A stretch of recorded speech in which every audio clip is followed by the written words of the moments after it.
I'm Miwa Messer. I'm the producer and host of Poured Over, and Sarah Manguso. Oh, I am so excited. We are Massachusetts people in exile. I was going to say another word, but you may know I don't really swear on the show. But Very Cold People is, I'm very fond of your first novel, but your new novel, Liars. This is a barn burner of a novel, and I'm so excited to talk to you about it. So thank you for joining us. Thank you so much for having me. And for the record, I don't think masshole is technically a curse word. It probably isn't, but now it's just become it's a portmanteau. It is a portmanteau, but it's also become a game with me. It's like, can I get through a conversation with that, actually? We can definitely do that. But Liars, wow. This novel, it's sort of the hybrid between all of the work that came before Very Cold People and Very Cold People, which felt like a slightly more formal novel than this. And this feels a little more episodic, a little more like what I remember from 300 Arguments and Ongoingness. And I'm wondering when you started writing the new book. When I started writing Liars? Liars, yeah. I started writing Liars about 4 days after my ex-husband moved out. Okay. So late 2020. And I wrote it in a blur of almost brain obliterating rage. And it was a really great place to, I made this woman, this woman, Jane, the protagonist of the book, I made sure that she could be angrier than I felt and freer than I felt. I fully acknowledge that it can be socially dangerous to talk about women's art as anything even remotely therapeutic, because therapeutic is a word that's often trotted out to sort of, minimize the, quality or seriousness of women's art. But, every book I've ever written has been written in order to rid myself of something. And Liars was simply the next thing that I needed to get rid of. This book flies. It absolutely flies. And as I was researching for this show, I came on an old interview you'd done, and you're like, well, there's character and there's story. And I was kind of always taught that character and story, you had to have this thing. And I didn't really feel that way. And then dialogue is weird. And yet all of these things, like there is story, there is character, there's a lot of time. Like all of the things you kind of thought you weren't really going to want to play with are here in a way that they've not previously. Yeah, no, you're absolutely right. I love that you've brought up this conversation that I had with my old friend, Ed Park, in which I think he very politely said that he sometimes finds dialogue embarrassing, not to read, but to write himself. And I absolutely attach to that feeling because I feel it too. I mean, it's like everything. All writing is a contrivance. I'm scribbling a thing to make a person, think about a thing when they're reading it. And it's all very controlled and contrived. But there was something sort of extra contrived that I felt about dialogue. And, the comparison that you made between my two novels, Very Cold People and Liars, I think is completely apt, because Very Cold People was the novel that I wrote where I was like, oh, I guess I have to figure out how to write a novel, which is it's this distinct form, and I haven't done it before. And so it's supposed to be this. And there's I think that sort of discomfort worked with the subject matter, which is just so profoundly uncomfortable. But Liars, every now and then I get to write a book really fast. And whenever I do it, I just think, oh my God, I should do that every time. And of course, you can't do it every time. But Liars is a really, really easy book to write. It just all poured out. It was ready. It also made me ask why we still do this marriage thing. And I say that as a person who is in a very, very long-term partnered relationship with a dude that I'm very fond of. But marriage has just not been part of it. And we're in 2024, we're still doing this very archaic thing that actually really just started as a business deal. And we've turned it into something so kind of beyond. Yeah. And I think I don't know how old you are, but we seem to we've connected on a few sort of like local Massachusetts points of connection, and so I think you're approximately my age. Yeah, I think we are. And Liars, it's a novel about how an apparently progressive marriage between equals, Gen X equals, becomes a domestic abuse scenario, and I think it's fairly a familiar belief by now that women of my generation, Gen X women, we were sold a bill of goods for like a new kind of heterosexual partnership that for most of us never actually materialized. And that, that's one of the important things that Liars is about. Liars isn't just a book, pointing a finger at a conventional marriage and going, ha ha, they're so effed. But it's more complex than that, because Jane doesn't get into this marriage with all of the, the naivete of, say, a woman who grows up in a, extremely constrained religious community, or, Jane has a master's degree. Jane has a career. Jane, has bodily autonomy in the book. We don't have that now, but, Jane feels very empowered in the larger social world in ways that previous generations of women did not and were not. But Jane doesn't realize until she's in the marriage that these feelings of apparent autonomy and power don't actually extend to the domestic sphere in the way that she expected they would. And it is a terrible surprise. You and I are both Gen X, so the overlap is, more than 15.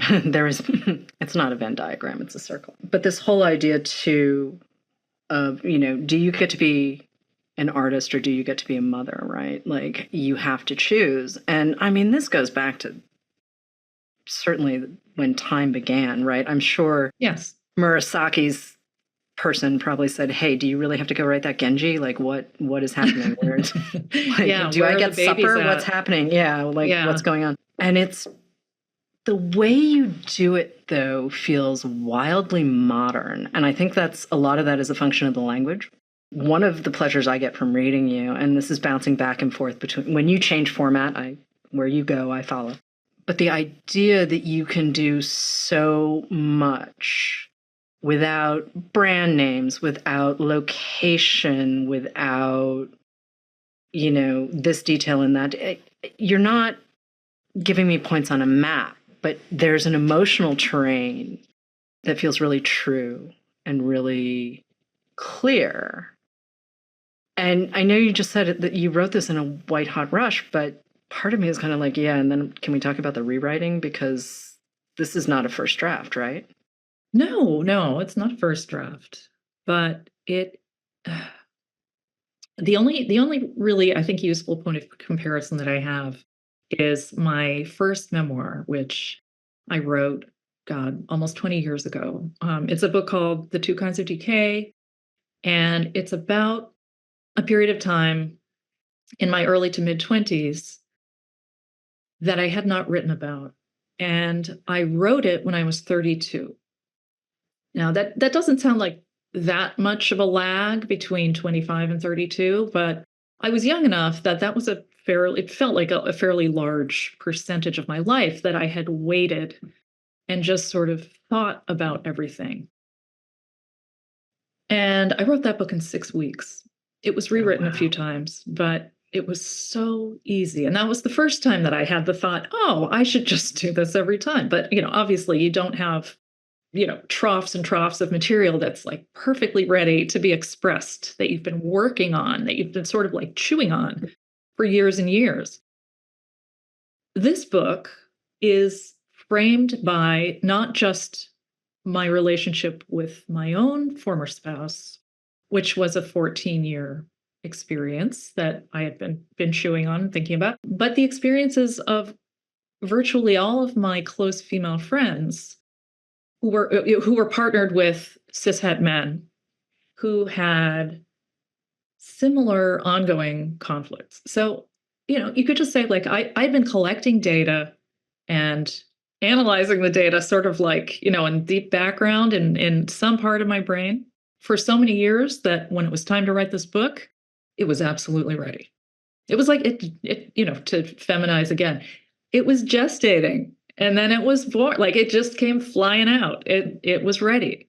Going back to we were sold a bill of goods, right? Like I just remember how complicated it was for our mothers and their friends and watching them figure it out. And may I never eat tuna casserole again, with all respect, right? Like, I mean, watching our moms and their sisters and their friends like raise us. Yeah. I mean, and also parenting was different then, but at the same time, the expectation is still there. And I'm kind of like, wait a minute, this is 30 years later, like 40 years later in some cases. Like, have we moved the needle at all? Yeah. Something that you mentioned a few minutes ago is this age-old question of, whether you can be a mother and an artist. But one of the things that I learned writing this book is that is not as fundamental a conflict, motherhood and artisthood, as wifehood and artisthood. Because motherhood can be shared, right? I'm not going to say it takes a village because there generally is no village, but there are other people who can care for your kid. But if you are in anything resembling a conventional cishet marriage, only the wife can tend to the husband's ego. And that is what drains her of humanity. It's not motherhood. It's wifehood. I mean, watching too, as Jane's career takes off and John's sort of is floundering. He's a failure. Again, this is when you talk about ego, it's just like, oh, right. Yeah. Right. Like there are X number of classic stories, right? Guy walks into a bar, wife dies, woman dies, child leaves home, like, and then you go from there, right? It's up to the writer to figure out where you go. But again, like, I felt like I had not read this version before. And it's not like we haven't had a female narrator who's like, well, let me actually tell you about marriage. Let me actually tell you about my life. Let me tell you about the ways that my art got put on the shelf. Your style seems, and I know you studied poetry formally and all that kind of thing, but your style is very distinctly you. And the way it comes through with Jane and with John, and also the mediator gets some really good lines. There's a lot of wit in this book.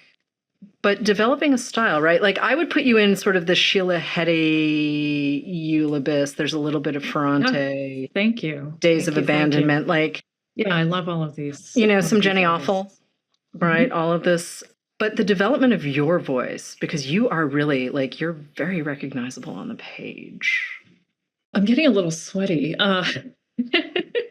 Thank you for the compliment. I feel bashful saying, well, you can't really try. And here's where maybe our Massachusetts will come out and we'll mutually, have some mutual moment of regard here. But, you can't really try to sound like yourself because then you just sound, it really, I guess there is some component of the do you remember Daria on MTV? Yeah.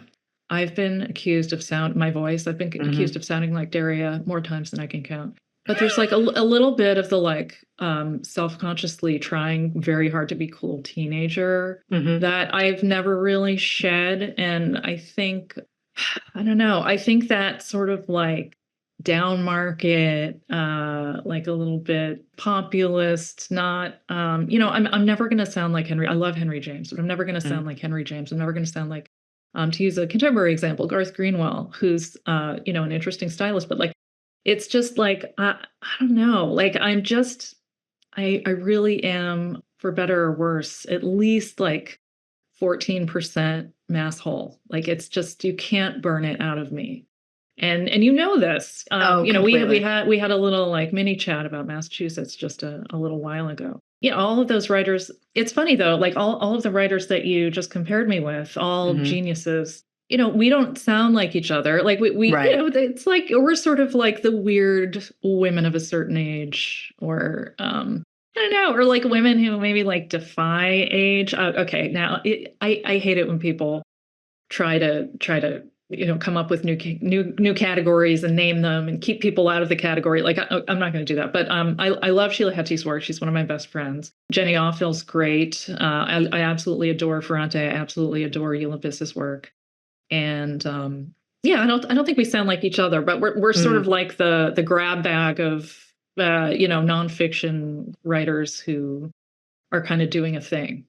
And by that I sort of mean, like, I know when I'm reading one of you, and I know who I'm reading and how. Do you know what like when Heti did Alphabetical Diaries, which is a book I really love. What a book. Yes. And I mean, what a great idea too, to just go through.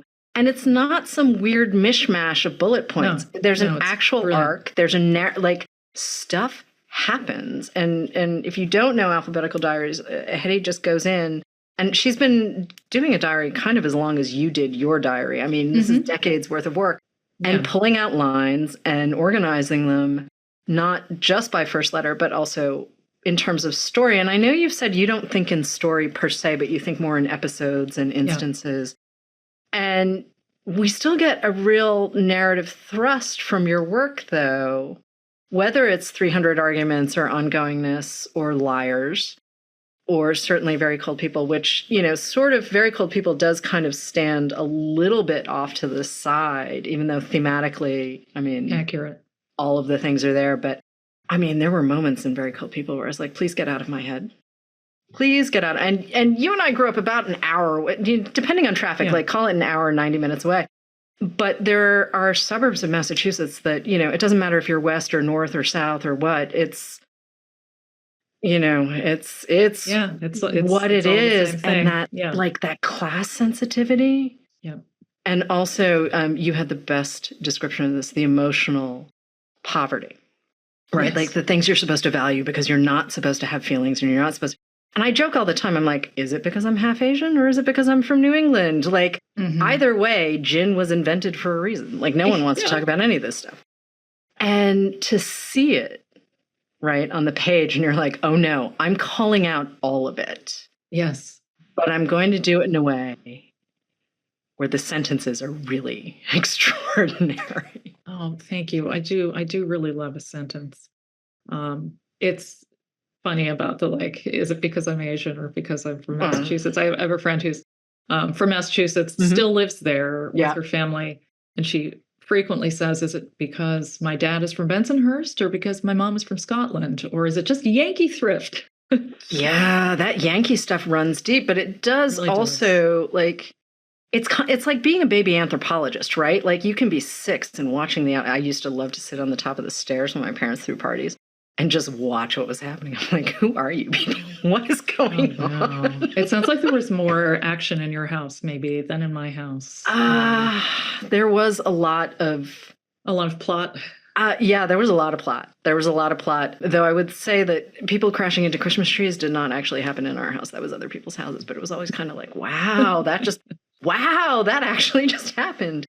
And you do sort of, like all of this stuff, you're kind of taking mental notes. I mean, you kept a diary for a really long time. One is. I still do. Oh, you do? I did write a book, Ongoingness, about stopping writing it in the way that I had been writing it, but I'm very much back, and it's the same sort of, mishmash writer's notebook. But something you said a few minutes ago about the difference between thinking in story and thinking in moments is probably worth responding to at this moment. And I don't think people come to my books for the sort of immersive experience of having every, setting described, and, the time and the thought, all of the sort of all the sort of stuff that you go to like a more conventional novel to enjoy.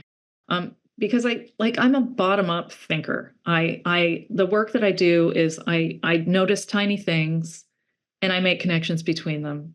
It's not the overstory, to use that Richard Powers term, or possibly misuse it. I haven't read the book, but yeah, it's simply what interests me. I felt it as a kind of deficit for quite some time as I was writing, because I noticed that a lot of long-form prose writers seemed to think in story, like they had the begin. I don't know what a beginning, middle, or end is. Like I don't understand that thing of, yeah. But it must be so convenient to sort of have that template and to just be projecting it on the world. But for better or worse, I've come to accept that I enjoy the way that I work, and just noticing tiny things. Despite themselves, they will suggest a story, or enough of a story, that you can get away with writing like that. And I mean, for me as a reader, I do actually, I mean, it's kind of strange to hear you say I don't know what a beginning, middle, and an end feels like, because both novels definitely have all three of those things. So, I mean, yay editors.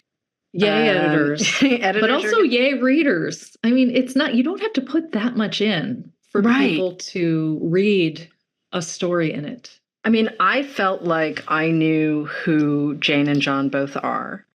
I felt like I understood the stakes. I felt like I understood the situation. I felt like I had all of the language to describe what I had experienced in the novel. And so to me, I'm like, well, that's complete. I do appreciate the fragmented pieces, though, because, I mean, any reader is going to bring their own thing with them, right? And whatever their background is. And the idea that you can, I mean, your novels feel very immersive to me, both Very Cold People and Liars. I did not for a second feel like I was reading an experimental thing, right? Like, it's not, I mean, Robert Coover feels experimental. Robert Coover feels like work. This did not feel like work. With all respect to Robert Coover, I mean, and if you haven't read him, give him a whirl. But language, right? Like getting the language to where it needs to be. Yeah, that is the main project for me. And this comes into I don't think that makes me very distinct as a writer, but the way that I teach, I think it's somewhat unconventional to consider the sentences from the very first draft, because I think there's this received idea about how to write something long, or how to teach writing, and it is that one ought to begin with a very rough first draft. Just sketch it out, write an outline, and then fill it in and get it, and then work on the details.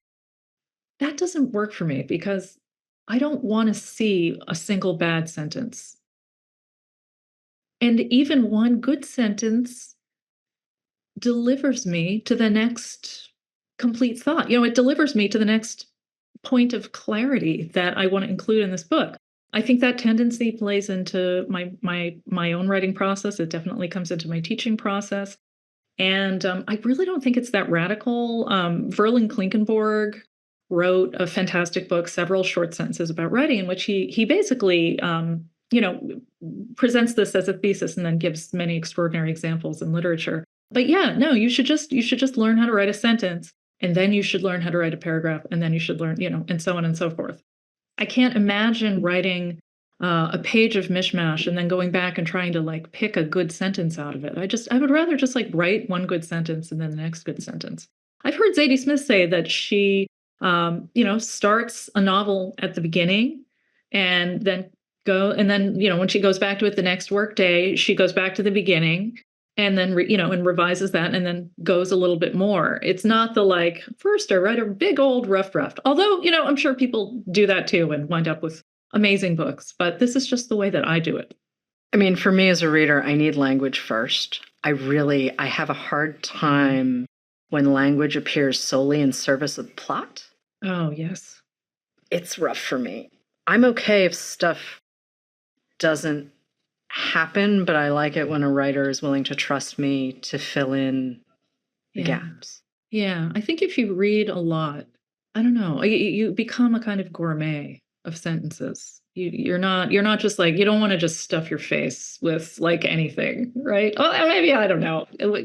A good greasy burger is also wonderful every now and then. But yeah, no, it's like the more potent liqueurs up at the top of the shelf. You want to hit that. But going back to the language piece for a second, because I mean, if I think about Ongoingness, which is you writing about the diary but never quoting the diary itself, and the way the sentences sort of slice through that story, you've also got the memoir of your friend Harris. The Guardians, which that was a complicated story. You've got your own story of your autoimmune disorder. I mean, you're going into spaces that are profoundly uncomfortable for you and very personal for you. And somehow I feel like once you get your arms around the language, you're okay, whatever okay means. That's almost 100% accurate. Okay. It is very personal for me, but it's not at all uncomfortable. Right. It's not. And it's very interesting to me to hear that it seems that I reveal a lot, like I reveal more than like a regular person. But I'm not on social media, and it terrifies me.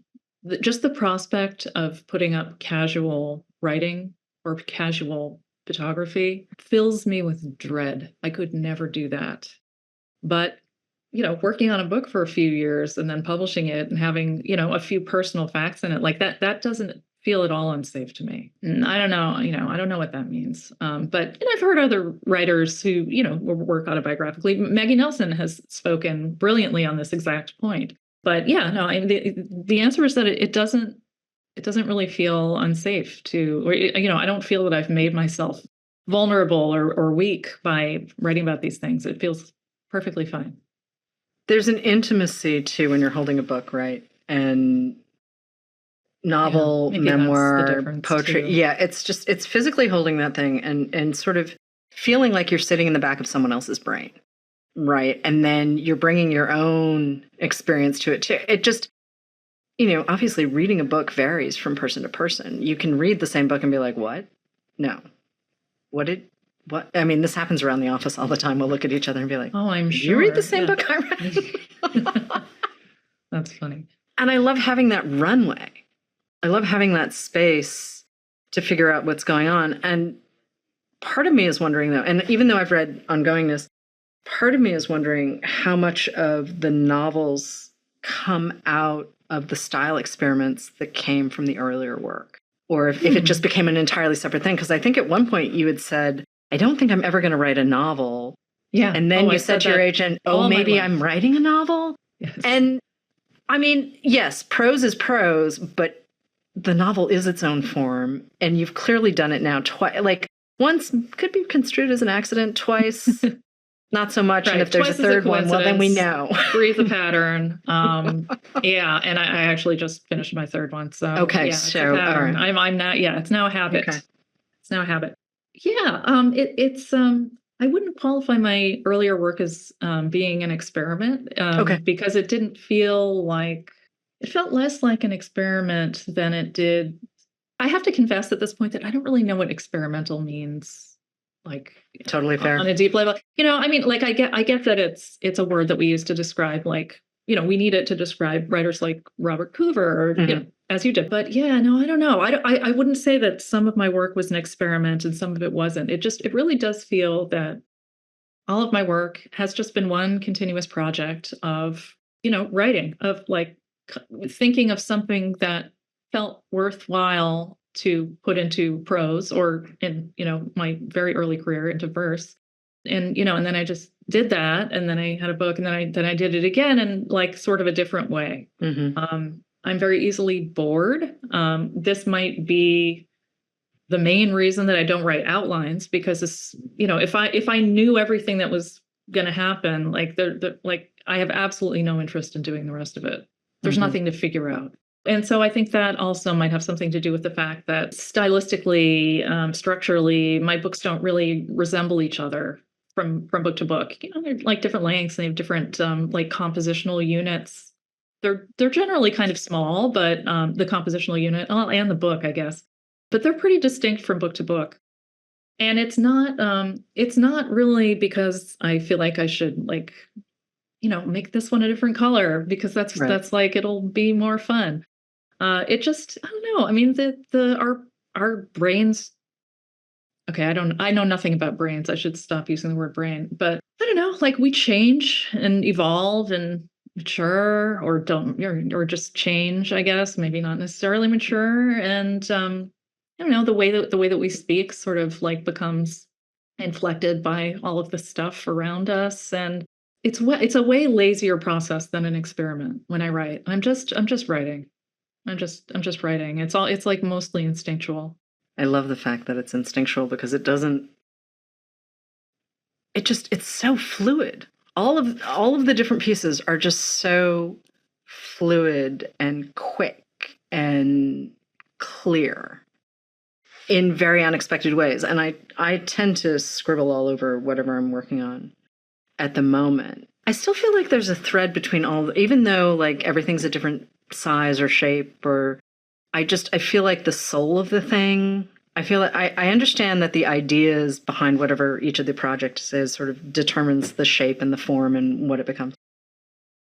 And I hate using the word content, so I'm going to lean on the word ideas very heavily because content is just I prefer that one too. Weird and creepy. But the idea determines the shape and the language and everything else. You know what? You're absolutely right. And there are some, I guess, values that are unwavering or have been unwavering throughout my writing life. And they are abiding interests in efficiency, density, brevity. I really like things that are small. And again, Yankee thrift. Just like growing up in a culture of scarcity, not because, I was the poorest kid, I wasn't, but there was just an inclination towards scarcity in the way that people spoke with each other, in the way that people parented kids in our time, in just the way that, the landscape was dealt with. Like there's just, I grew up among that and I became really conversant in it, as one does. If one grows up in one place, which I did, I lived for the first 23 years of my life in Greater Boston. So that's probably some part of it. But I also just think like we love what we love. We, everybody is born with certain tendencies. I have a kid who's 12 and of course, he's growing and evolving, but I mean, there were some things that he's just always liked. He liked, yeah. So I think you're right in putting a little bit more pressure on this insistence that I had that like every book sort of like makes itself. But no, yeah, I really love a good sentence. I'd really rather write if I had to choose. And what a bizarre thought experiment. This isn't like at all really useful, but like. If I had to choose between writing like one perfect poem and a great like 1,200 page epic novel, I would want to write the perfect poem. Like I really love that.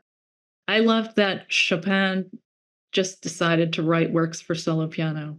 He like did a couple of other things, but like really it was just like, no, I'm just going to do solo. I'm a genius, but I'm just going to do solo piano. And what he made of that, like, oh God, it's so many lesser composers, in whatever, like Western musical canon, just sort of like, they did like their chorales and they did their orchestral stuff and they did blah, blah, blah, this and that. But like, no, he became perfect and amazing at this like very specific thing that he wanted to become amazing at. I think too, that scarcity mindset runs sort of alongside this expectation of understanding, right? Like there was always this kind of like, well, you're from here, you should get it. Like I shouldn't have to explain it. Like you shouldn't need to, you should just have this baseline understanding of what the rules of engagement are. That's right. Because you're in this space. And I think it is possible to pick up like if you read people's body language and all that kind of stuff, it is possible to pick up a lot of those sort of cultural signals, as it were. And to see it sort of roll out in language without necessarily being the first thought, right? Like I feel like, certainly with Very Cold People, I'm like, oh, this is a guidebook. People may not know it's a guidebook. Oh, it's a guidebook. Yes. I read Cheever and Updike a little bit as like, how do I understand my dad? Mm-hmm.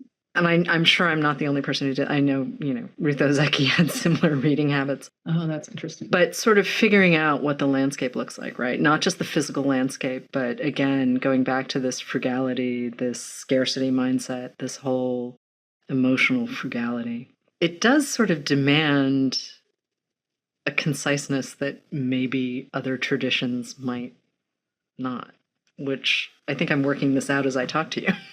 Some of this I haven't really necessarily thought about until this conversation. Yeah, That's probably true. I mean, I think maybe the one thing that I can add to this conversation on that topic is the fact that Ruthie, the protagonist of Very Cold People, who's growing up in this culture of scarcity of every, of like emotional warmth and language and the houses themselves are cold, the landscape is icy.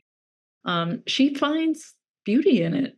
Like she's a kid. Like she finds things that are fun about it. She finds ways to enjoy it, ways that didn't necessarily depend on there being these like sudden influxes of warmth. I guess that might be a description of like a personality or like a component of personality. So you've written a third novel. Yes. You are probably working on multiple different pieces. Yeah, I'm working on various things. I'm working on a couple of projects with the cartoonist Liana Fink. I'm writing on I'm working on more fiction. Now that Liars is done though, and you wrote it quickly and redrafted it, do you feel like you answered whatever question it was that you walked into it with? That's such a good question. Yeah, I do.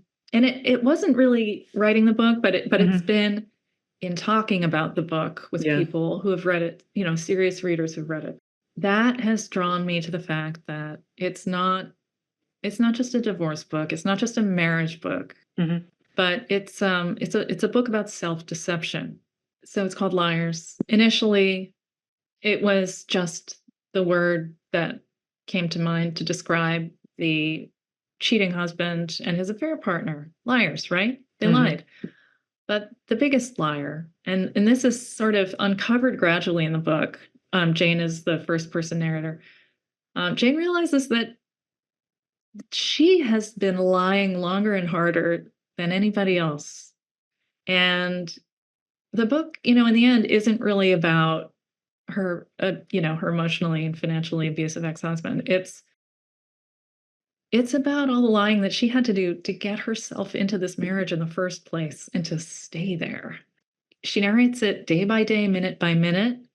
And it's, I think, a fairly realistic rendering of how that happens, because it's very easy to look at the book and say, oh, like Jane's just stupid. Like she should have been less dumb and not married this guy who was obviously bad.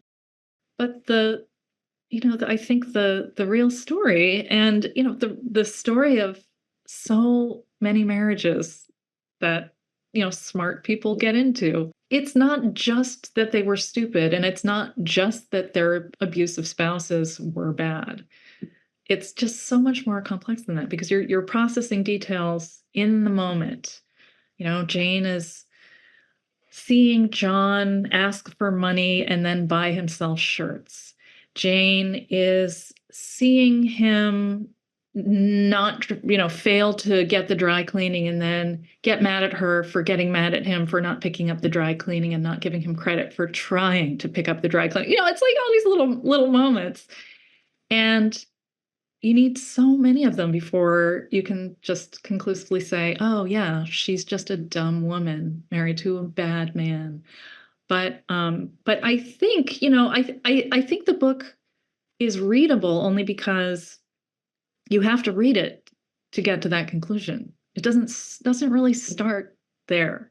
Like there are red flags. Everybody likes to diagnose things right after the fact as having been fraught with red flags. And yeah, sure, there were red flags. But yeah, I don't know. The level of Jane's self-deception just is what allows her to stay in the marriage, to stay in the story. I really liked the way you deployed the word liar throughout the text, because it was not heavy-handed. It would pop exactly when you were kind of like, oh right, I needed that reminder. And it's as much a reminder for her as it is for the reader. I thought it was really satisfying. And I'm glad.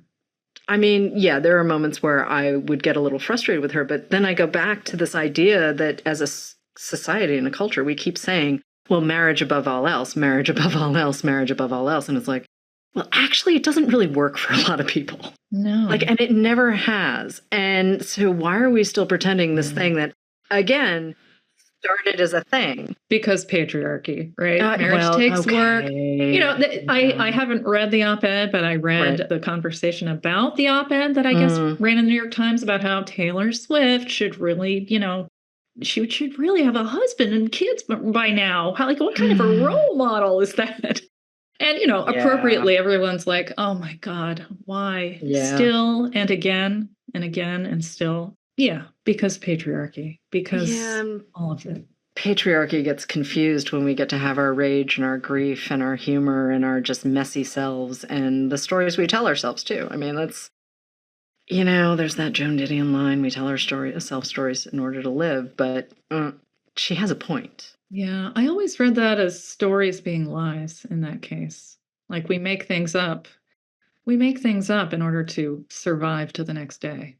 Yeah, like there's a little sort of loosey-goosey creativity in the stories we tell ourselves. I've thought about this line for a long time because like initially it seems like a fairly, it seems like a truism. Like, okay, yeah, like sure, myths, we tell ourselves stories. It's like it's part of culture. It's inextricable. It never turns off. It's this faucet that just keeps running.